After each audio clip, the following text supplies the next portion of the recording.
이 천지 만물도 주 앞에 엎드려 그 거룩하신 이름을 늘 높이네. 주 언약하신 것 끝까지 지키니 저 하늘 따라 향하여 곧 가리라. 주 얼굴 배울 때 내 맘이 기쁘고 영원히 주의 영광을 찬양하네. 왕의 왕 되신 주 하늘에 계시니 이 세상 죄악이 이기신 구주 예수. 저 천군 천사들 주 옹위하고서 묻성도 함께 영원히 늘 섬기네. 성삼위일체께 승리한 무리들 다 기쁜 소리 높여서 감사드려.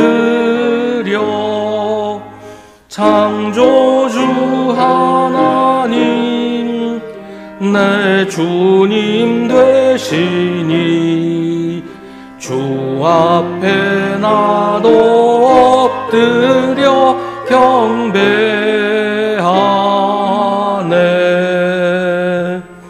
아멘.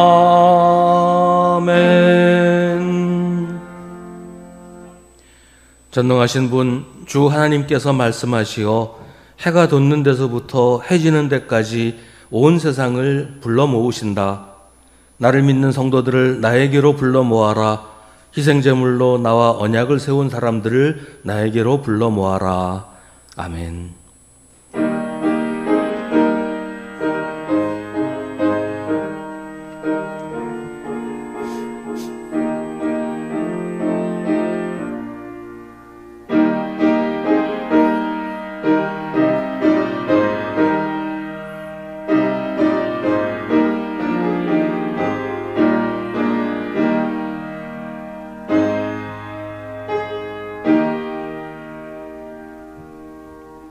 생명의 빛으로 우리를 비추시는 주님, 어둠 속에 헤매는 우리를 은혜의 빛으로 불러주신 주님께 감사드립니다.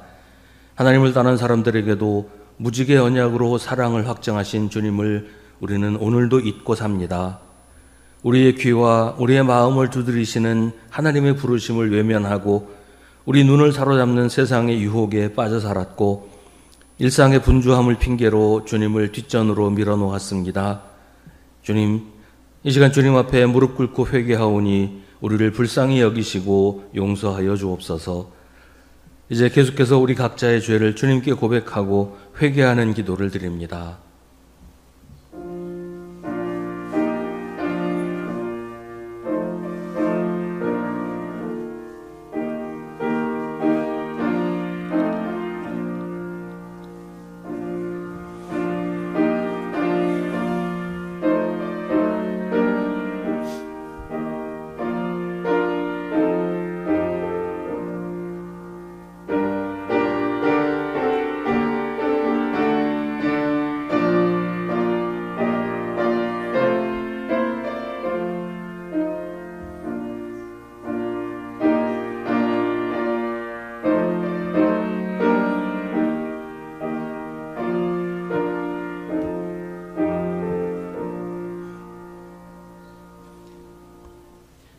분노가 북받쳐서 나의 얼굴을 너에게서 잠시 가렸으나 나의 영원한 사랑으로 너에게 긍휼을 베풀겠다.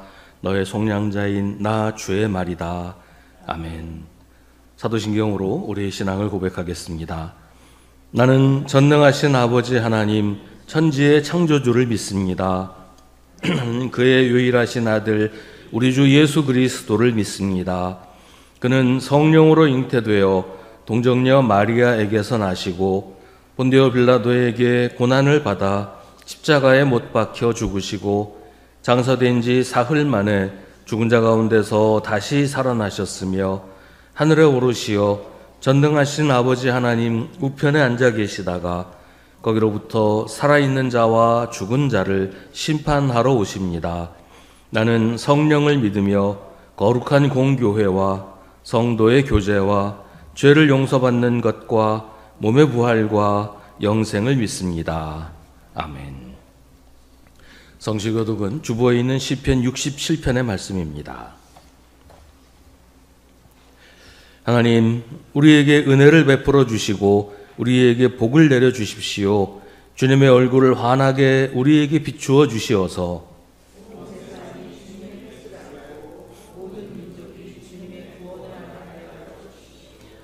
하나님, 민족들이 주님을 찬송하게 하시며 모든 민족들이 주님을 찬송하게 하십시오.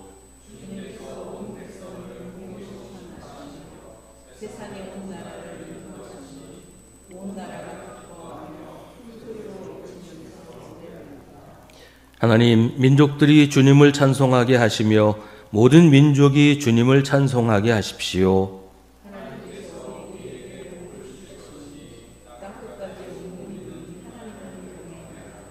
아멘.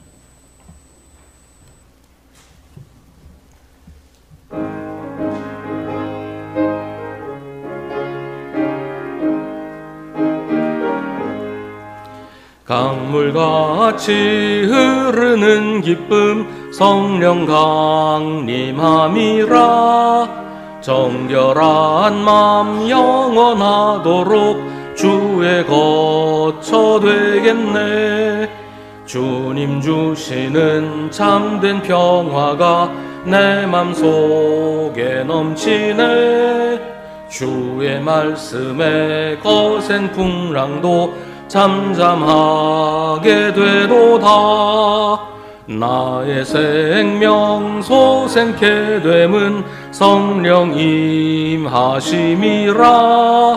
모든 의심 슬픔 사라져 주의 평강 넘치네. 주님 주시는 참된 평화가 내 맘속에 넘치네. 주의 말씀에 거센 풍랑도 잠잠하게 되도다. 하늘에서 단비 내리고 햇빛 찬란함같이 우리 맘에 성령 임하니 주님 보내심이라. 주님 주시는 참된 평화가 내 맘속에 넘치네. 주의 말씀에 거센 풍랑도 잠잠하게 되도다. 생명신에 넘쳐 흘러서 마른 광야 적시니 의의 열매 무르익어서 추수를 기다리네. 주님 주시는 참된 평화가 내 맘속에 넘치네.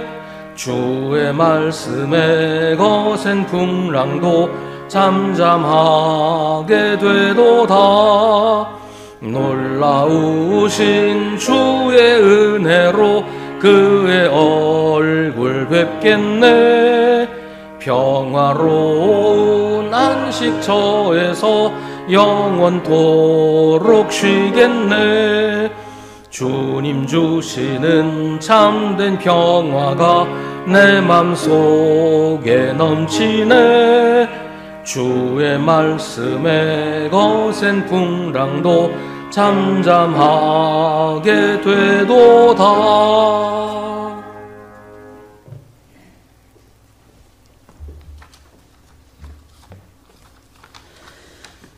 온 세상을 푸르름으로 덮으시고 생명의 기운으로 채우시는 전능하신 하나님 아버지, 오늘도 거룩한 주일을 허락하시고 예배의 자리로 부르신 은혜에 감사드립니다. 따스한 햇살 속에 하나님의 섬세한 손길로 핀 들의 꽃들과 실록이 하나님의 창조의 위대함을 노래합니다. 이 좋은 계절에 이처럼 주님을 예배할 수 있음이 얼마나 큰 축복이며 기쁨인지요. 하오나 하나님 아버지, 저희들은 이렇게 큰 은혜와 사랑 속에 살고 있음에도 그것을 당연하게 여기며 감사함이 없이 살아왔음을 회개합니다. 가정에서, 교회에서, 그리고 사회에서 세상의 가치관에 물들어 주님의 뜻보다 우리의 욕심을 앞세웠던 모든 순간들을 용서해 주시옵소서. 이제는 사랑과 배려와 주님의 시선으로 서로를 바라보고 사랑할 수 있는 온유한 마음을 부어 주시옵소서.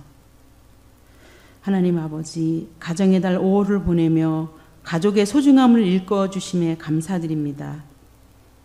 부모님께는 건강과 존귀함을 더하시고 자녀들에게는 순종의 마음과 하나님을 경외하는 지혜를 부어주시고 사랑과 이해로 하나 되는 복된 가정 되게 하옵소서.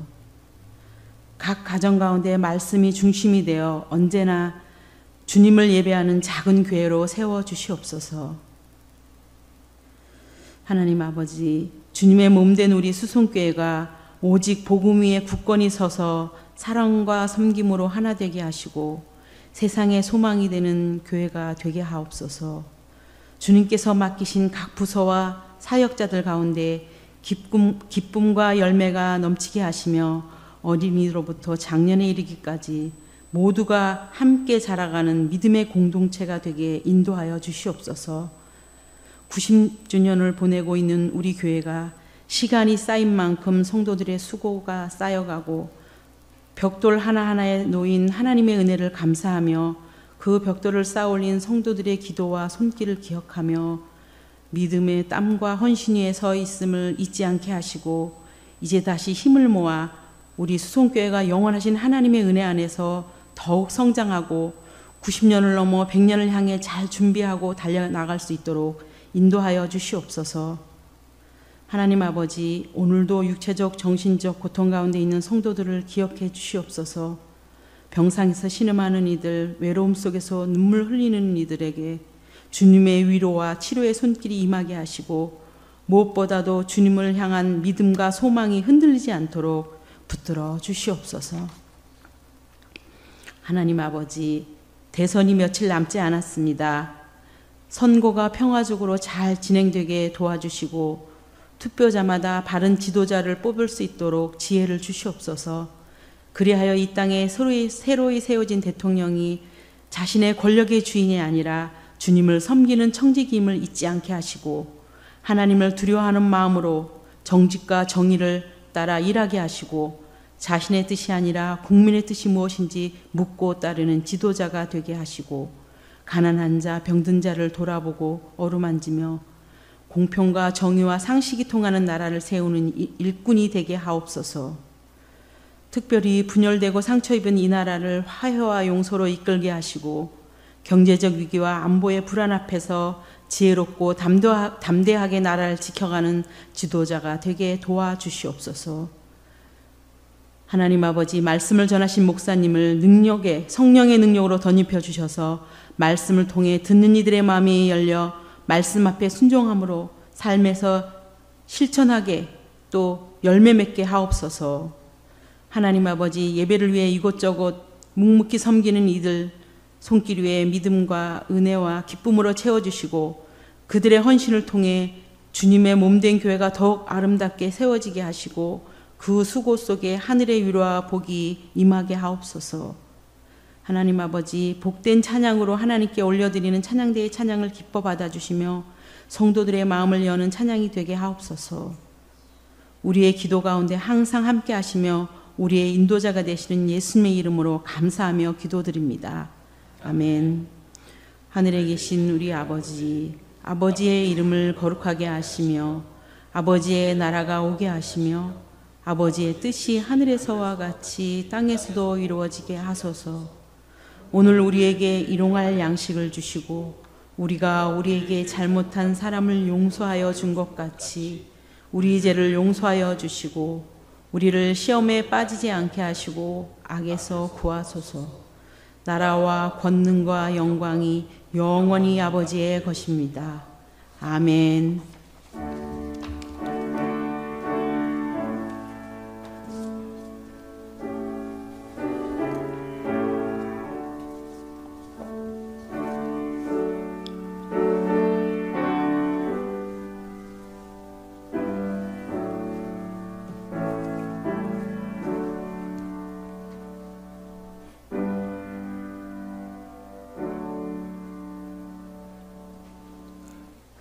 오늘 우리에게 주시는 하나님의 말씀은 신약성경 사도행전 16장 9절부터 15절입니다.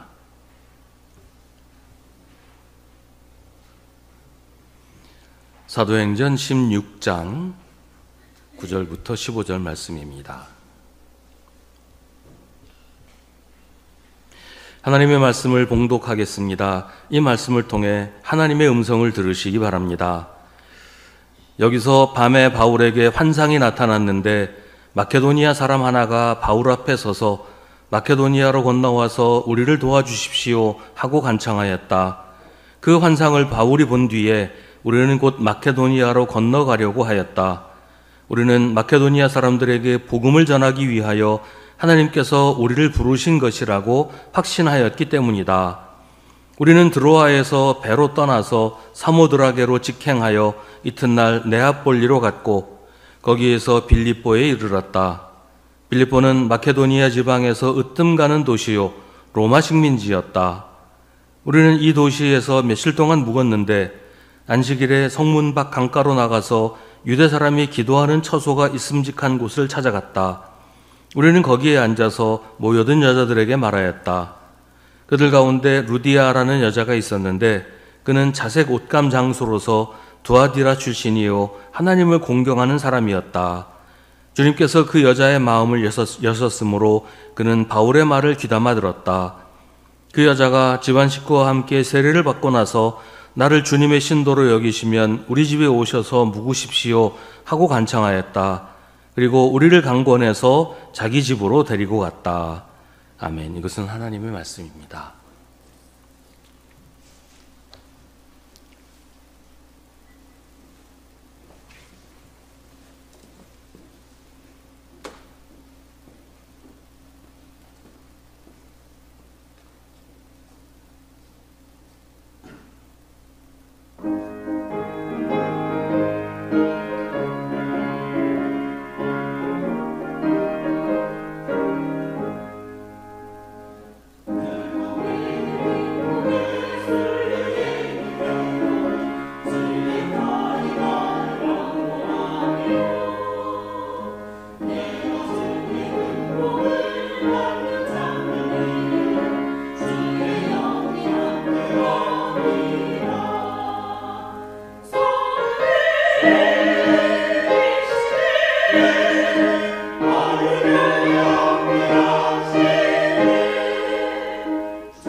여러 교회들이 우리 교회의 목회 철학은 이런 것이고 비전은 이러하다 이렇게 제시를 합니다. 언제부턴가 이게 당연한 것이라고 생각을 많이 하는 것 같아요. 제가 신학교 가기 전에는 이런 얘기 들어보지도 못했거든요. 몇 년 전에 우리 교회에서 부교육자를 청빙하려고 할 때 어떤 지원자가 우리 교회의 비전이 뭐고 나의 목회 철학은 뭐냐 물어봤던 기억이 납니다. 그때 저는 나는 그런 거 없다고 대답을 했습니다. 그게 궁금하면 우리 교회 홈페이지를 보고 내 설교를 들어보면 알 거라고 얘기를 했어요. 저는 목회자가 목회 철학을 가진다든지 교회가 어떤 비전을 제시하는 게 잘못된 것이라고는 생각하지 않습니다. 그런 것들이 우리 교회는 어떤 교회라고 사람들에게 알리는 데도 도움이 되고 교회가 감당해야 할 사역의 우선순위를 정하는 데도 필요하겠지요. 하지만 저는 우리 교회는 이런 교회야, 그러니까 이렇게 해야 돼 라고 생각하는 것이 결국은 사람의 계획과 사람의 주장이 아닌가 하는 생각이 듭니다. 그리고 만약에 교회의 비전과 하나님의 비전이 어긋날 때 하나님께 우리 교회의 비전은 이런 거니까 하나님이 우리한테 맞춰주세요. 우리가 할 테니까 하나님은 도와주기만 하시면 돼요. 그렇게 하지 않겠나 하는 염려가 듭니다. 교회가 비전을 세울 때도 충분히 기도하고 하나님의 뜻을 따라 하려고 애쓰겠지만 그러면 바울은 오늘 말씀에 보이는 바울은 기도도 하지 않고 하나님이 뭘 하려고 하시는지 알아보려고도 하지 않고 아시아 선교를 고집했을까요? 오늘 읽은 말씀 바로 앞에서 바울은 아시아 선교를 하려고 계획도 세우고 진행도 했다고 합니다. 근데 성령께서 막으시고 예수의 영이 허락하지 않아서 난감해하고 있었어요. 그러던 중에 꿈의 환상 가운데 마케도니아 사람 하나가 나타나서 마케도니아로 건너와서 우리를 도와달라고 합니다. 그래서 바울은 자신의 계획을 다 포기하고 마케도니아로 건너갑니다. 마케도니아는 그리스 북부 지역인데요.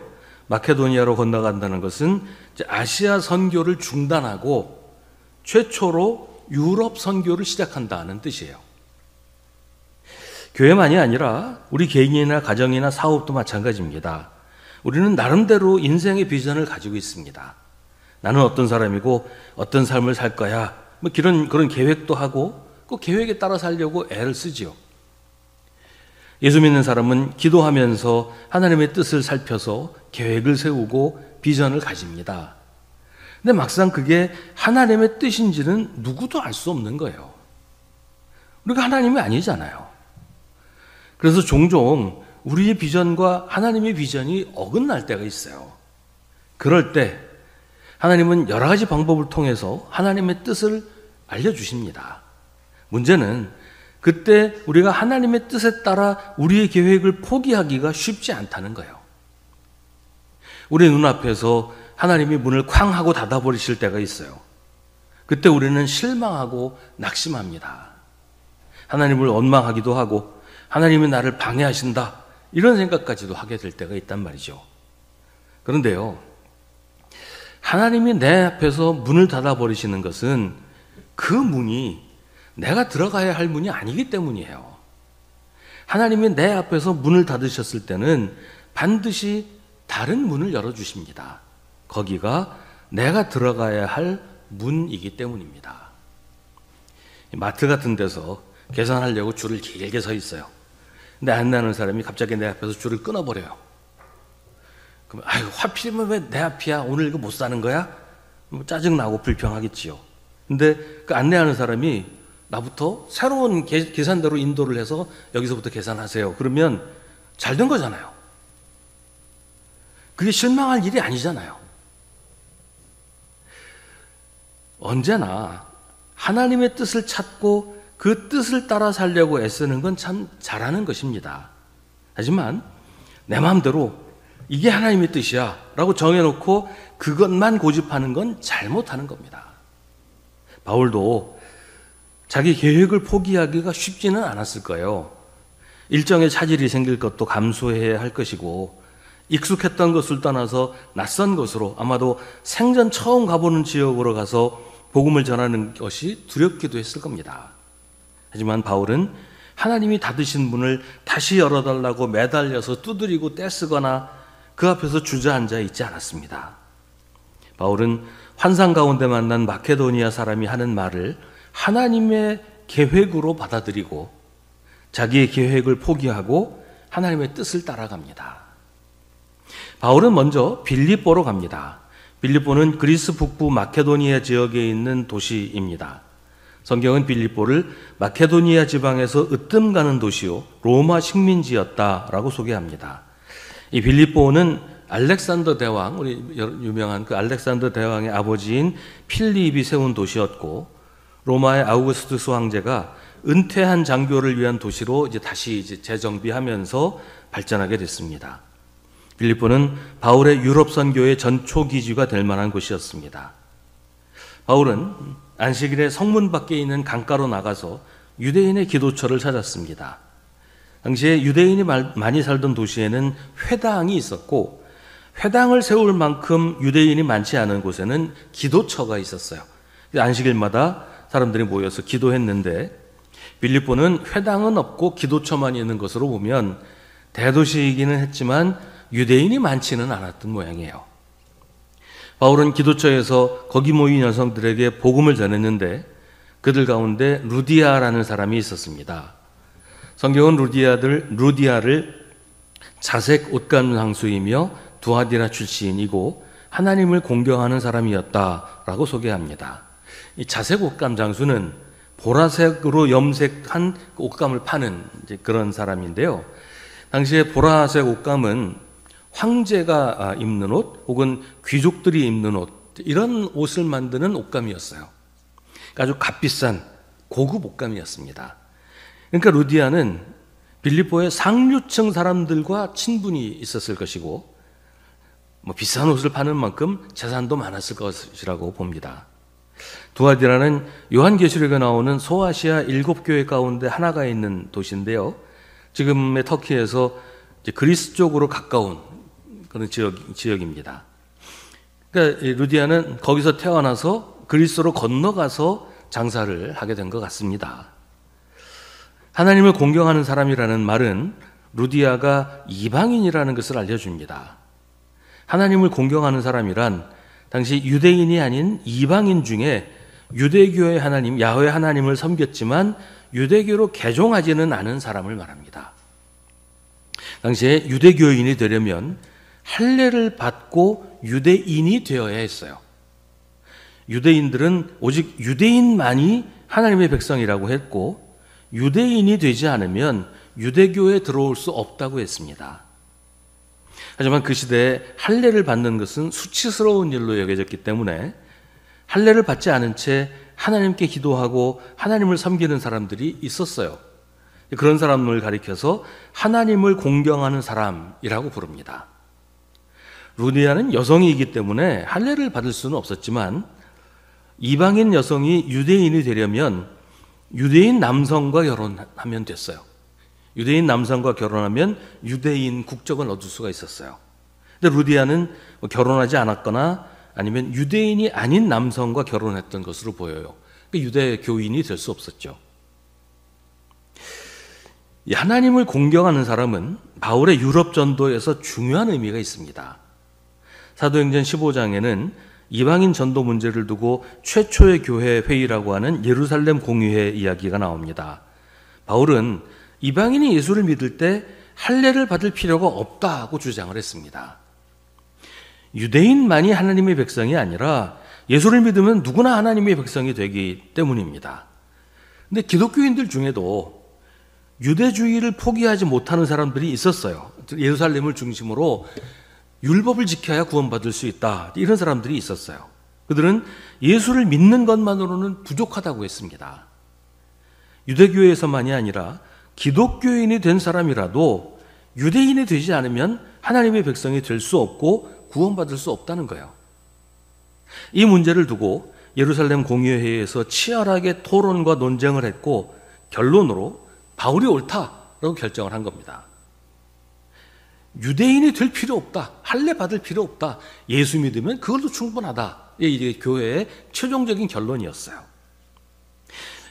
이게 초대교회 선교에서 중요한 이유는 이 결정으로 인해서 하나님을 공경하는 사람들이 대거 교회로 들어올 수 있는 길이 열렸기 때문입니다.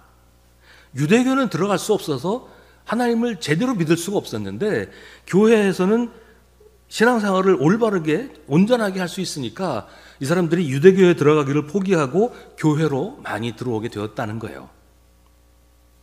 그 사람들이 믿은 것은 유대교라는 종교가 아니고 야훼 하나님이었는데 그동안에는 유대인들 때문에 하나님께로 나아가는 길이 막혀 있었는데 이제는 더 이상 유대인이 되는 것이 하나님의 백성이 되는 조건이 아니라고 결정한 교회에 참여하게 되는 것은 아주 자연스러운 길이었습니다. 당시 바울의 선교가 큰 성취를 거둘 수 있었던 이유 가운데 하나가 이렇게 하나님을 공경하는 사람들이 대거 교회로 들어온 것이었다라고 교회 역사학자들은 이야기합니다. 루디아는 하나님을 공경하는 사람으로 평소에 유대인들의 기도처에서 함께 기도하고 하나님을 섬겼던 것 같아요. 거기서 바울이 전하는 예수 그리스도의 복음을 듣게 된 거죠. 당시에는 아직 신약 성경이라는 게 나오기도 전이었기 때문에 복음을 전하기 위해서는 구약에 기록된 예언들을 가지고 예수 그리스도에 대해서 설명을 했어요. 루디아는 아마 구약을 어느 정도는 알고 있었을 거예요. 기도처에서 기도를 했다면 구약에 대해서도 어느 정도는 알고 있었을 것이고, 그러니까 바울의 설명을 듣고서는 이게 무슨 말이구나 쉽게 이해할 수가 있었을 겁니다. 그리고 주님께서 루디아의 마음을 열어주셔서 바울의 말을 더욱 귀담아 듣고 예수를 믿게 되었고 세례를 받습니다. 루디아는 자기 집안 식구와 함께 세례를 받았습니다. 그뿐만이 아니었습니다. 루디아는 바울에게 나를 주님의 신도로 여기시면 우리 집에 오셔서 묵으십시오 라고 간청을 했습니다. 간청만 한 것이 아니라 강권해서 억지로 끌고 가듯이 바울 일행을 자기 집으로 데리고 갔습니다. 그리고 거기서부터 빌립보 교회가 시작됩니다. 물론 그날부터 교회가 시작된 것은 아니지만 루디아의 결단과 헌신으로 바울의 빌립보 선교가 이루어질 수 있었고 그 결과 교회가 세워진 것이었습니다. 아시아 선교를 하나님께서 막으시고 유럽으로 건너가라고 하셨을 때 바울은 막막했을 거예요.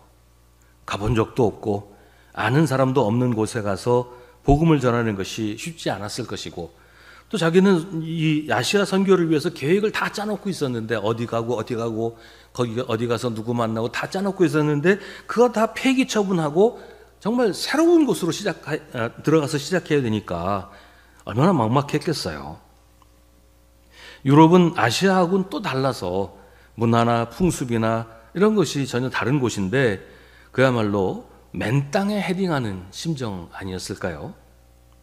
하지만 바울은 빌립보에 가자마자 가장 든든한 후원자를 만납니다. 하나님께서 아시아 선교의 문을 닫으시고 유럽으로 가는 문을 열어주셨을 때 하나님은 이미 루디아를 준비시켜 놓으셨습니다. 하나님께서 아무 계획 없이 너 유럽 가서 고생 좀 해봐라 하고 바울을 유럽으로 보내신 것이 아니라는 겁니다. 바울은 전혀 몰랐어요. 자기가 유럽에 가면 어떤 일이 기다리고 있을지 상상도 하지 못하고 있었어요. 하지만 하나님은 다 계획이 있으셨어요. 나의 비전과 하나님의 비전이 충돌할 때 무조건 내 비전을 포기하고 하나님의 비전을 따르는 것이 맞습니다. 내 비전이라는 게 뭘까요? 그리스도인이라면 나의 비전은 하나님의 뜻대로 사는 것이어야 하잖아요. 바울이 아시아 선교를 하려고 그렇게 애쓴 것도 그게 하나님의 뜻이라고 생각했기 때문이고 또 처음에는 실제로 그렇기도 했어요. 바울로 인해서 아시아 여러 지역이 복음화되는 열매가 있었어요. 그래서 바울도 계속 아시아 선교를 하려고 했을 겁니다. 하지만 하나님의 계획은 처음부터 바울을 아시아에 남겨두지 않으시는 것이었습니다. 아시아 선교 뒤에는 유럽 선교가 기다리고 있었어요. 그래서 어느 순간에 이제 때가 되었다 하나님께서 판단하셨을 때 아시아의 문을 닫으신 것입니다. 물론 그렇다고 아시아 선교가 끝나는 것도 아니에요. 바울이 아니라 다른 사람들을 통해서 아시아 선교는 계속됐어요. 다만 바울을 통해 하시려는 일이 이제는 아시아가 아니라 유럽 선교였다는 겁니다. 전에 그런 글을 읽은 적이 있었어요. 창세기에 아브라함이 100살에 얻은 이삭을 하나님의 명령에 따라 제물로 바치려고 모리아산으로 올라갔잖아요. 하나님은 아브라함의 순종을 보시고 이삭을 제물로 바치지 못하게 하시고 대신 숫양 한 마리가 뿌리 수풀에 걸린 채 있는 것을 발견하게 하십니다. 근데 그 숫양은 어디서 봤을까요? 아브라함이 이삭을 데리고 모리아산을 오르고 있을 때 반대편 산등성이에서는 숫양 한 마리가 깡충깡충 뛰면서 산꼭대기로 올라가고 있었단 말이에요. 아브라함이 이삭을 제물로 바치려고 제단을 쌓고 있을 때 이 숫양은 산꼭대기를 헤매다가 숲에 뿔이 걸려서 버둥대고 있었어요. 그래서 이삭을 대신해서 하나님께 바치는 제물이 된 겁니다. 아브라함은 아무것도 몰랐어요. 그러나 하나님은 이미 다 계획을 가지고 진행하고 계셨단 말이죠. 우리는 아무것도 모릅니다. 우리 앞에 무슨 일이 기다리고 있을지, 우리가 어떤 일을 경험하게 될지 알 수 없습니다. 그래서 우리 나름대로 계획도 세우고 나름대로 비전도 가지고, 근데 결국 그건 내 생각일 뿐이에요. 며칠 후면 대통령 선거가 있는데요.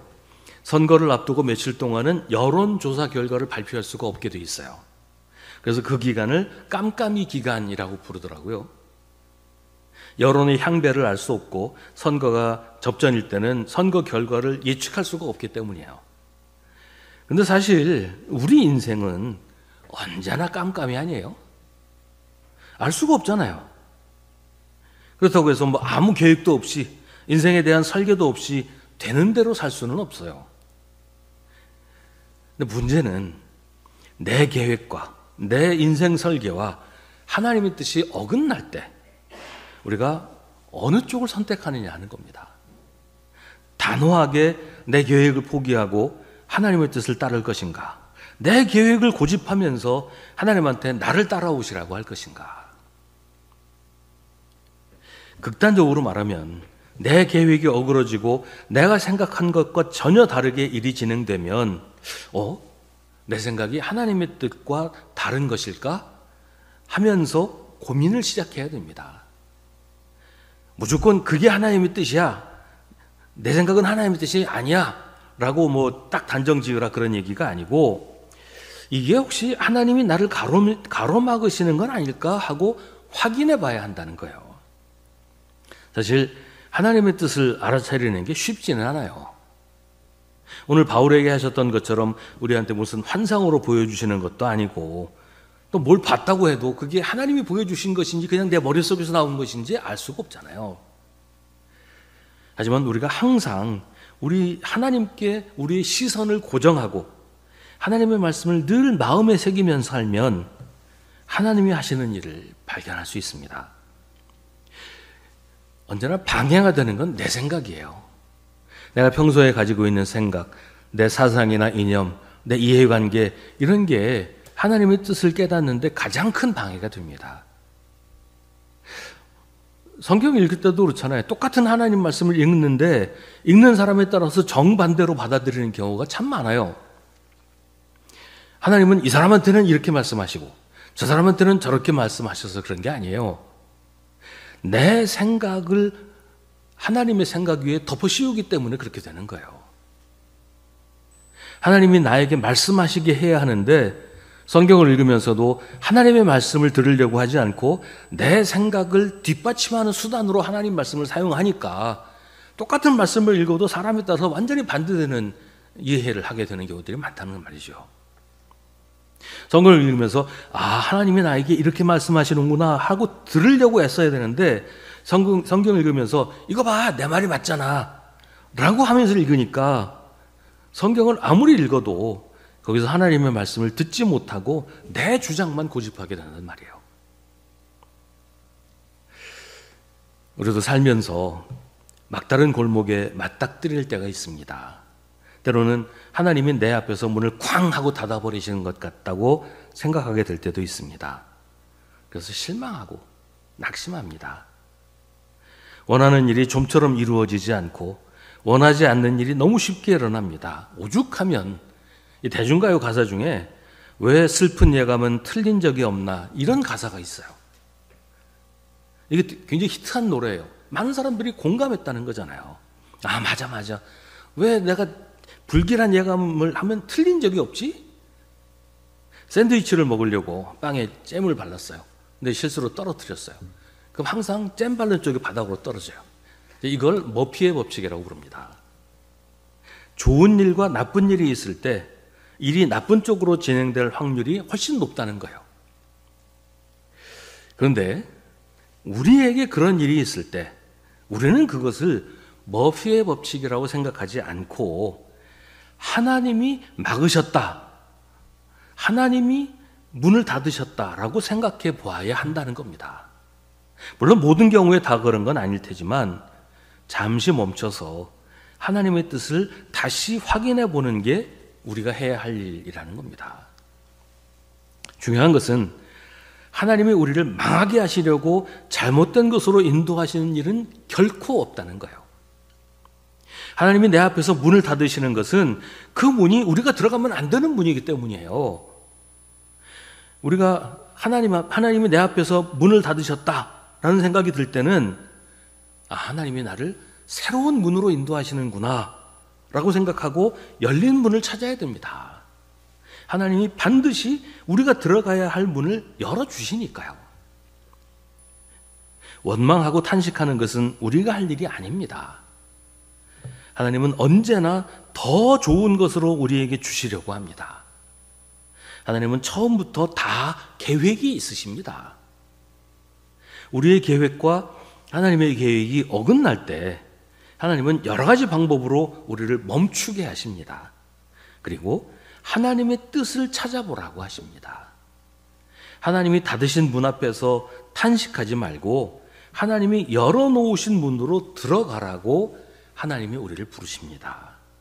그리고 그 문을 들어가면 바울을 기다리고 있던 루디아를 만나게 될 것입니다. 하나님이 준비하신 수량 한 마리가 아브라함과 이삭처럼 우리를 기다리고 있을 겁니다. 하나님이 열어놓으신 문 뒤에는 하나님의 계획이 우리를 기다리고 있습니다. 우리는 상상도 하지 못했던 놀라운 역사가 우리를 맞이할 것입니다. 하나님은 언제나 우리를 위한 계획을 가지고 계십니다. 그리고 하나님은 언제나 우리에게 가장 좋은 것을 주시는 우리 아버지이십니다. 기도하겠습니다. 오늘 우리에게 주신 하나님의 말씀을 깊이 묵상하십시오. 이 말씀을 통해 지금 우리에게 말씀하시는 하나님의 음성을 들으십시오.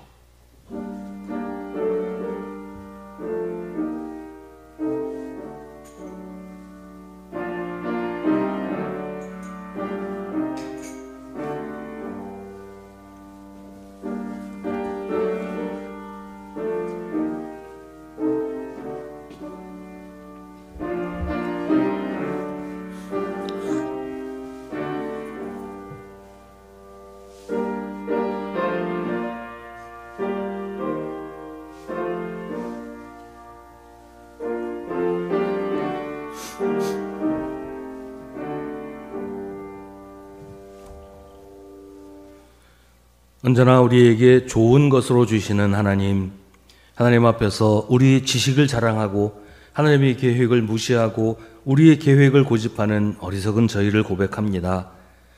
닫힌 문 앞에서 하나님이 열어놓으신 문을 외면한 채 주저앉지 말게 하시고 주님이 우리를 위해 열어주신 문으로 들어가서 주님이 마련하신 우리의 미래를 열어가도록 저에게 믿음을 더하여 주옵소서. 더 크고 더 강한 믿음이 아니라 오직 주님께 순종하는 믿음으로 살도록 저희를 인도하여 주옵소서. 예수님의 이름으로 기도합니다. 아멘.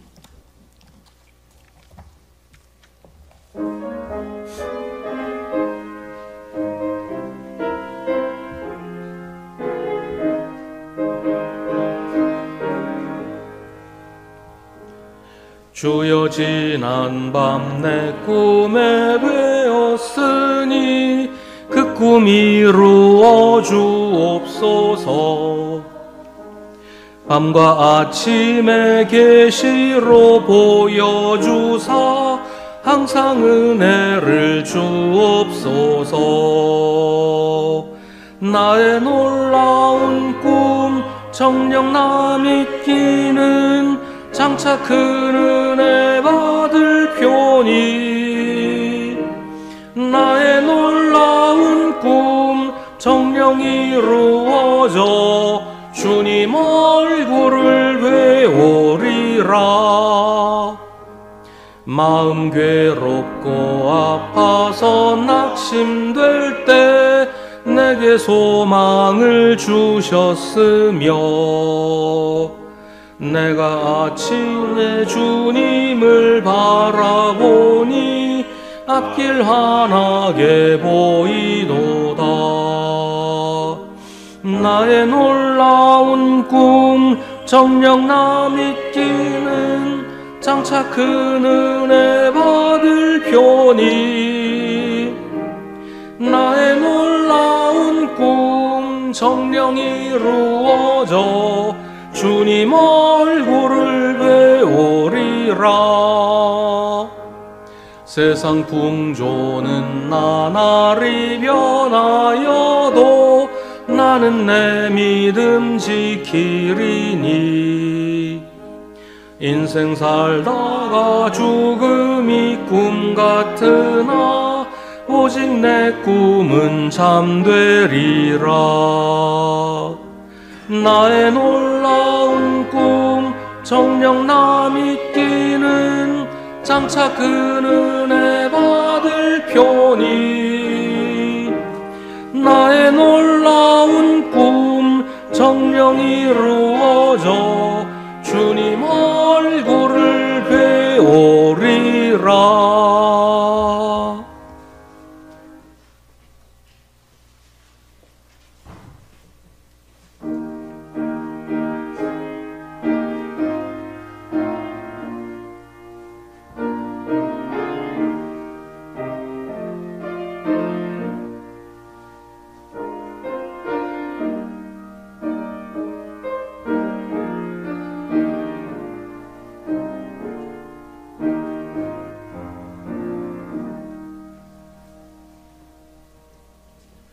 모두 자리에서 일어나시기 바랍니다.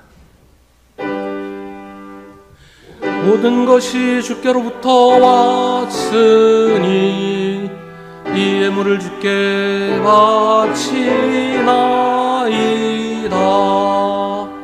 아멘. 아름다운 계절을 주시고 그 속에서 주님의 은혜를 누리며 살게 해주신 하나님의 은혜에 감사드립니다. 하루하루가 주님의 은혜요 사랑임을 고백합니다. 주님의 은혜 속에 살면서도 주님을 부인하고 주님을 외면하고 주님이 주신 것을 깨닫지 못하는 어리석은 저희를 용서하여 주옵소서.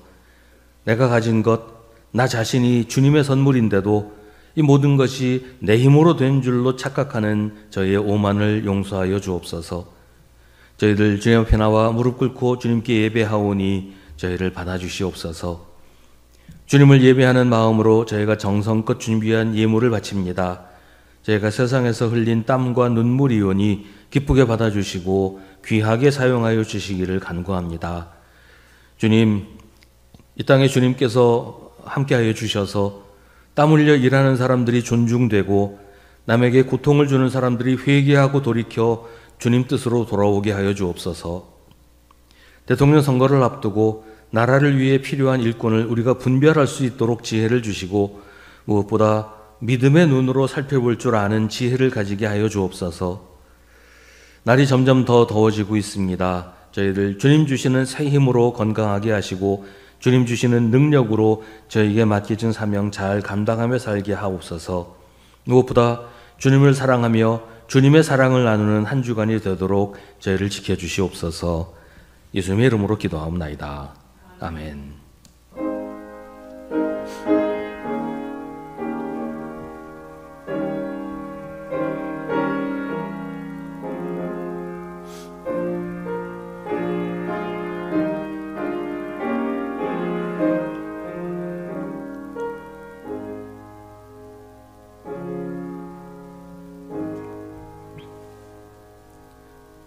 자, 잠시 자리에 앉으시기 바랍니다. 우리 함께 예배드린 성도들과 인사 나누겠습니다. 주님의 이름으로 문안하시고 인사하겠습니다. 우리 매일 저녁 9시에 교회를 위해서 기도하실 때 이번 한 주간은 성도들의 가정을 위해서 함께 기도하시기를 바랍니다. 5월은 가정의 달이기도 한데요. 우리 사회의 가정이 참 많이 붕괴되고 또 해체되고 있다는 얘기를 참 많이 합니다. 우리 성도들의 가정이 믿음 안에서 하나님의 사랑으로 든든하게 서도록 기도해 주시기 바랍니다. 6월 성경 읽기표 나왔습니다. 오늘은 사랑의 헌금을 봉헌하는 날입니다. 오늘 2부 예배 후에 교구별 모임을 합니다. 오늘 오후 1시 30분에는 당의실에서 5월 정기 당회를 모입니다. 이번 주 수요 기도회는 사랑교구가 주관하는 구역연합 예배로 드립니다. 다음 주 오후 성격 공부 후에는 6월 정기 재직회를 합니다. 6월 1일 주일 공동 식사는 인내교구에서 준비합니다. 6월 15일 주일 공동 식사는 믿음교구에서 준비합니다. 김경숙 집사님, 김광숙 성도님, 김남준 장로님 추모하셔서 오늘 떡을 봉헌하셨습니다. 나가시면서 받아가시기를 바랍니다. 백봉기 장로님께서 지금 입원해서 중환자실에 계시는데 아마 오늘 상태 봐서 내일은 일반 병실로 옮기실 거라고 합니다. 혈전증 때문에 호흡이 안 돼서 이제 중환자실에 계시는데 속히 쾌유하실 수 있도록 기도해 주시기 바랍니다. 유병문 권사님께서 김치 20kg 기증하셨습니다. 이 시간 함께 중보의 기도를 드리겠습니다. 오늘은 병석에 있는 성도들을 위해서 또 이제 회복하고 계시는 성도들을 위해서 함께 기도하겠습니다. 우리 교회 여러분들이 지금 병원에서 가정에서 치료받고 계시는데 속히 회복되어서 함께 모여 함께 기쁘게 예배드릴 수 있도록 병석에 있는 성도들 속히 쾌유하도록 기도하겠습니다.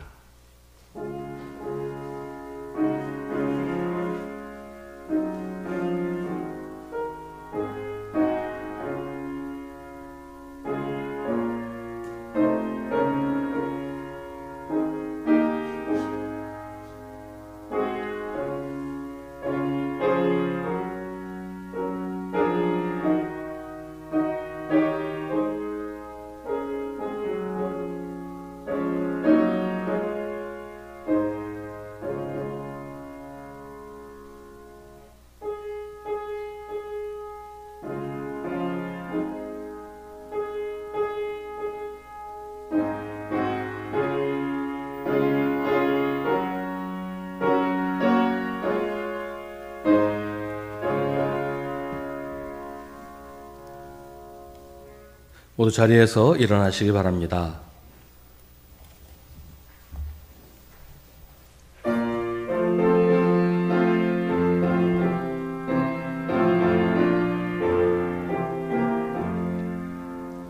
이 몸의 소망 무언가 우리 주 예수뿐일세. 우리 주 예수밖에는 믿으리 아주 없도다. 주 나의 반석이시니 그 위에 내가 서리라. 그 위에 내가 서리라.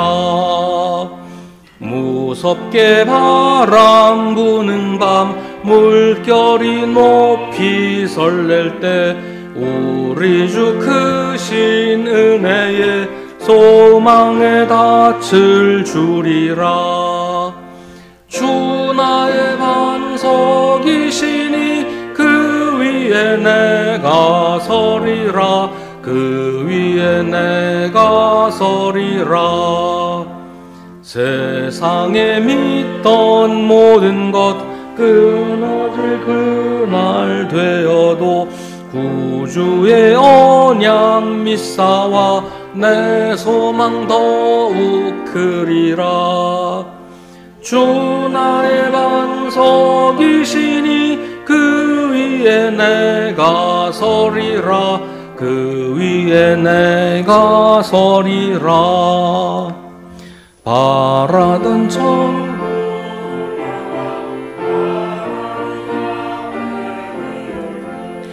구주의 의를 힘입어 어여시 바로 서리라.